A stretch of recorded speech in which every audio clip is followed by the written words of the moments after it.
Throughout your life, you've probably heard the phrase "once in a blue moon" used to describe something that doesn't happen very often.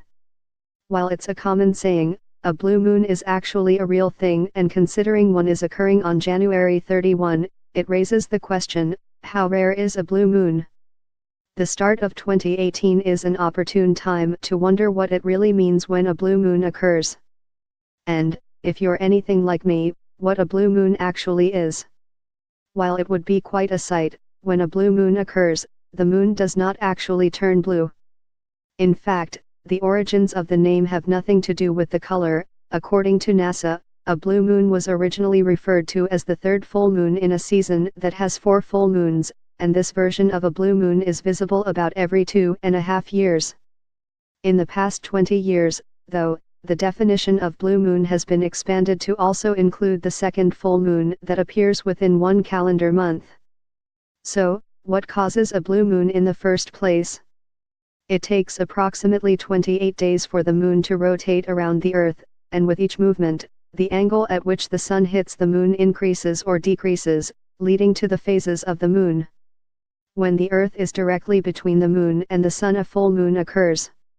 While the moon's cycle is roughly the same length as a calendar month, they are not synced, meaning full moons appear at different times of the year, and sometimes 2 occur in the same month. Is a blue moon rare, Jiffy?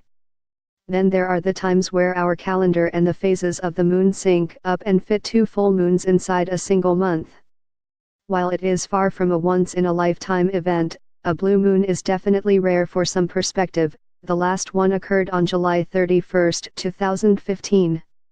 Additionally, while this 2.5-year span between blue moons is quite typical, it's also not always the case. 2018 will see 2 blue moons, with the second set to occur on March 31, 2018.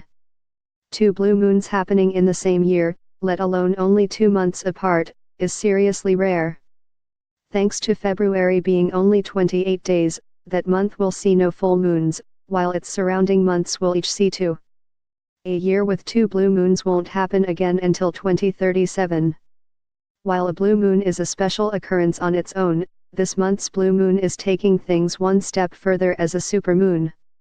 While the term supermoon may sound a bit apocalyptic, the reality is much less scary and way cooler. In 1979, astrologer Richard Knoll is credited as providing the first definition of a supermoon, stating that a supermoon occurs when a new or full moon is within 90% of its closest approach to Earth. This means that a full moon would have to occur when the moon is at a maximum of 226,000 miles away from Earth in order to be considered a supermoon. A supermoon is reason enough to check out the view of January 31's moon, but there's more. On top of this being a blue moon and a supermoon, the day will also include a total lunar eclipse, meaning the moon will appear to have a slightly red tinge to it.